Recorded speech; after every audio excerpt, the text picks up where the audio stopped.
Hey guys, welcome to another video. Today I wanted to introduce a little series I will be doing on this channel. It's going to be called Things That I Learned from Different Training Methods. When I began doing endurance sports in the late 80s, I started off by cycling. That morphed. There were friends that were runners and there were friends that were doing triathlons, and triathlons were becoming this hot thing in the late 80s. So I read some books on doing triathlons. My first running advice, I guess, was from books from triathletes, but none of them did, it really didn't focus on marathon type training or anything like that. So as time went on, very few people actually had coaches back in the 80s and 90s, at least not that I knew of, other than elite people. So I basically read a lot of books. Some of the first books I read were by Sally Edwards and Roy Benson that did a lot of heart rate training. Sally Edwards was a triathlete. Roy Benson is a great running coach out of North Carolina. But they were some of the first ones that really broke down the different zones and taught heart rate training. Roy Benson's book was a little bit too advanced for me. I think from what I recall anyway, it really, for marathon training, expected you to run 60 to 80 miles per week. Well, back in those days, I always got injured if I went over about 40 miles in a week.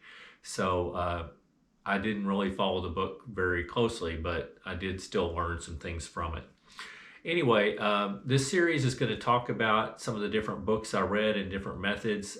I have found that there are lots of different ways to train and get the results you want.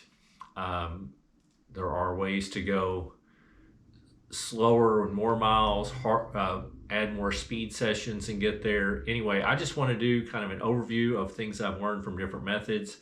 And some of the ones I will talk about include the Galloway method on running, the Jack Daniels VDOT, the Furman First, which is a program that came out in Runner's World in the late 90s or early 2000s. It kind of encouraged just running like 3 days a week, but they were all kind of hard sessions, and then you would do cross training a couple days a week.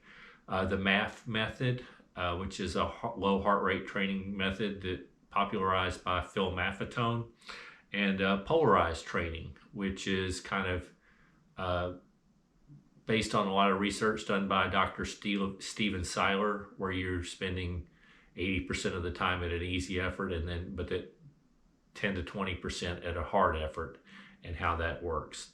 Anyway, I just wanted to talk about some of the things I've learned using these different methods and see if any of the information is useful to you. I've kind of incorporated things throughout the years from the different methods for myself when I build a program, or depending on what I'm training for. I'll also talk some about, I recently read the book on ultra marathon training specifically by Jason Koop, that is also kind of what the USCA ultra marathon training running coach certification is based on.